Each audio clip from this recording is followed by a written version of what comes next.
This is a Best in Climate episode of Earth Feels, where each week your hosts Rose and Christine read to you from some of the best climate-related blogs and articles on the web. Hi, it's Rose here, bringing you this week's episode of Best in Climate. I've been thinking, as I know many of you are, about what life is going to look like going forward from this time.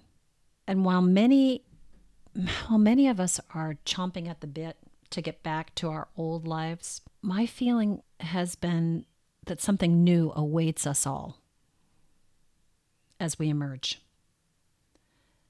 And I've thought about this time as the space in between stories, that limbo, that purgatory maybe, that place of the unknown is pretty uncomfortable for most of us, myself included.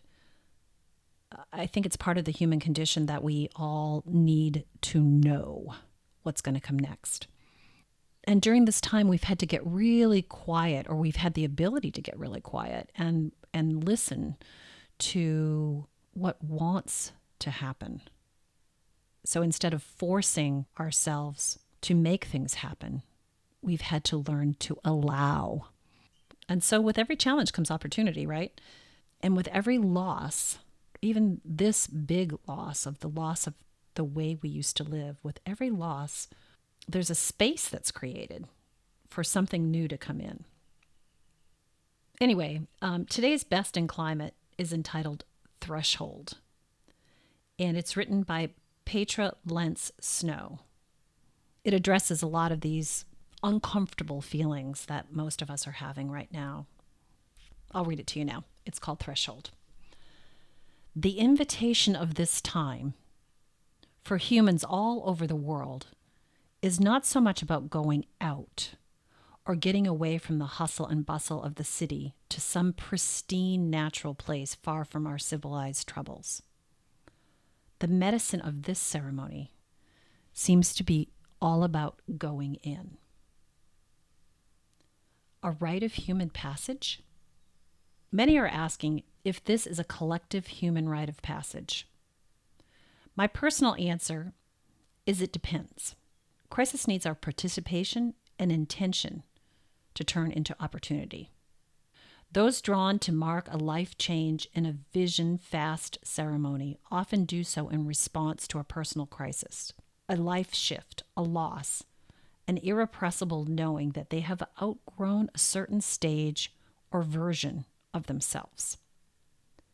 Life is offering initiations of all kinds by its very nature, but it's up to us and the visible and invisible forces of support within us and around us how we respond. Ancestral communities of every culture and place knew to make space to partner such times, to witness and affirm the movement into a new emergence. They understood that human life depended on co-participatory relationship with the cyclical patterns of change. Whether or not the pandemic is a rite of passage is resting with each one of us. Will it be the system change we've been waiting for? Or will it lead to the feared escalation of civil rights, liberties, repression, and further marginalization of the most vulnerable parts of our populations? The outcome will depend on the healing work, the resetting of the bones, the rainmaking that is going on in each of our homes, in each of our minds and hearts.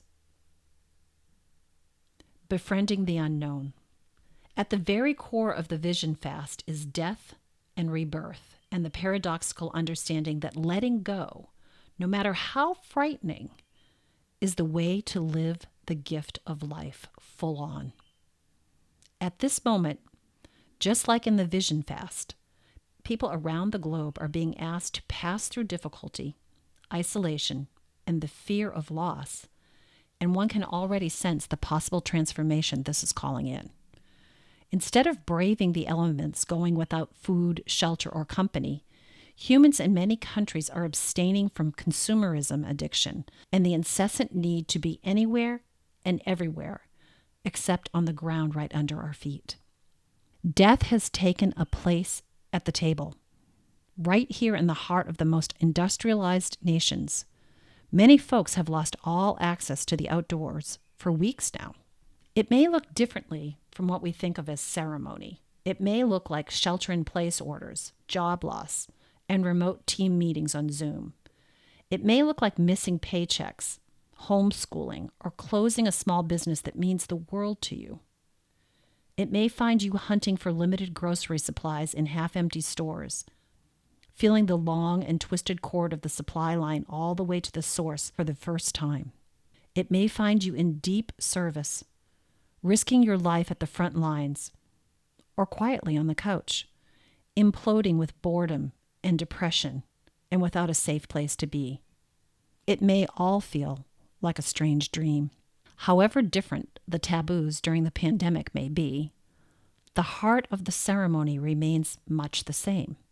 Those who've been in the threshold before know that while we are here, we are asked to suspend knowing and befriend the unknown, to make moment by moment holy by being willing to simply experience it, to make sanctuary where we are, to examine, remember, and unearth the reason we took birth and what we are living into, what is holy to us, what sustains us, what gets us through this challenge.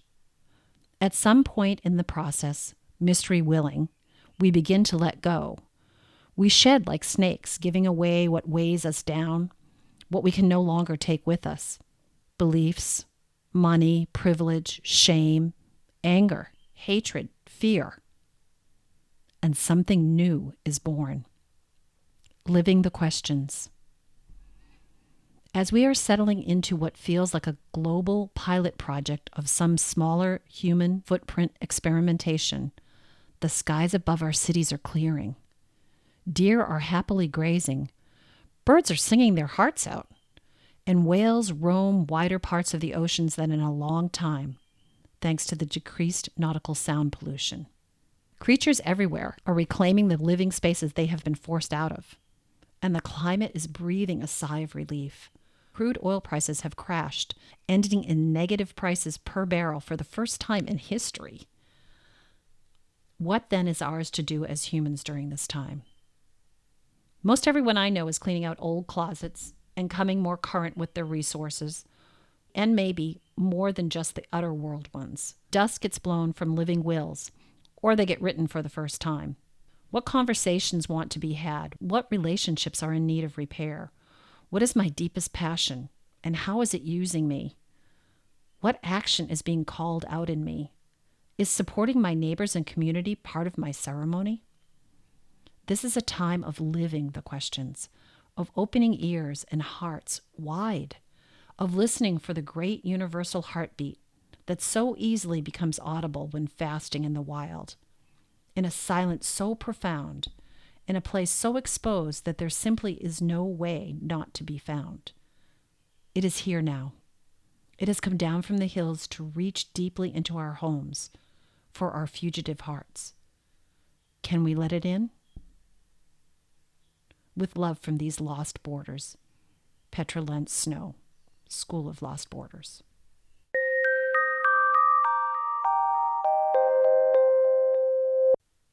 Again, that was Threshold, written by Petra Lentz-Snow. Petra Lentz-Snow is the executive director of the School of Lost Borders. She's guided vision fasts and wilderness rite of passage programs for over 20 years. Her personal journey with breast cancer has shown her how important the container of the natural world and the rite of passage ceremony are when one is confronted with unforeseen life initiations. In her free time, she writes articles for her blog, Journeys into Healing. And I think her voice is an important one, especially as we struggle to put into words what we're feeling right now. I know I'm looking for all kinds of new voices to help me understand this time, this space in between stories. I hope you found Petra's words as powerful as I did. Thanks for listening. Catch you next time. Stay safe. That's this week's episode of Earth Feels. Special thanks to singer-songwriter Kristen Hoffman for generously allowing us to use Song for the Ocean. Thanks for listening. Don't forget, subscribe to our podcast so you don't miss an episode. Catch you next time. Bye-bye. Children of the earth, I'm calling out. There's a mission for you and for